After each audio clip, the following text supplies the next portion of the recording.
গভীরাতে মখইভাঙ্গা এলাকায় সড়ক দুর্ঘটনা, নিয়ন্ত্রণ হারিয়ে সেতু থেকে নিচে পড়ে গেল একটি বিলাসবহুল বাহন।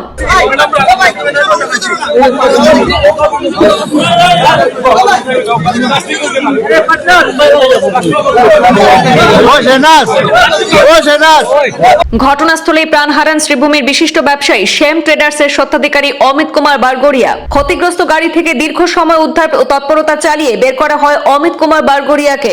বিশিষ্ট ব্যবসায়ী অমিত কুমার বারগড়িয়ার প্রয়াণে শোকের আবহ নেমে এসেছে ব্যবসায়িক মহলে।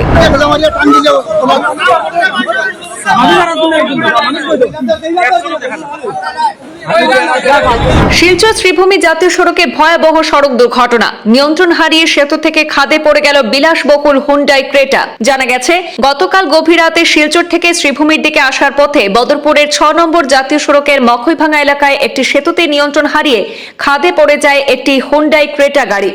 গভীরাতে এই সড়ক দুর্ঘটনার বিকট শব্দে স্থানীয় বাসিন্দারা ছুটে আসেন এবং বদরপুর থানার পুলিশকে খবর দেন। স্থানীয়দের সহযোগিতায় শুরু হয় উদ্ধার অভিযান। দুমড়ে মুচড়ে যাওয়া গাড়ির ভেতর থেকে দীর্ঘ প্রচেষ্টার পর উদ্ধার করা হয় শ্রীভূমির বিশিষ্ট ব্যবসায়ী শ্যাম ট্রেডার্সের স্বত্বাধিকারী অমিত কুমার বারগড়িয়াকে। তাকে দ্রুত শ্রীভূমি হাসপাতালে নিয়ে যাওয়া হলেও চিকিৎসকরা তার মৃত্যু হয়েছে বলে জানিয়েছেন। দুর্ঘটনাগ্রস্ত গাড়িটি বদরপুর থানার পুলিশ উদ্ধার করে থানায় নিয়ে যায়। এই অকাল প্রয়াণে শ্রীভূমি সহ গোটা ব্যবসায়িক মহলে শোকের ছায়া নেমে এসেছে। মন্ত্রী কৃষ্ণেন্দু পাল সহ একাধিক বিশিষ্ট ব্যক্তি শোক প্রকাশ করেছেন এই ঘটনায়।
যেগুলো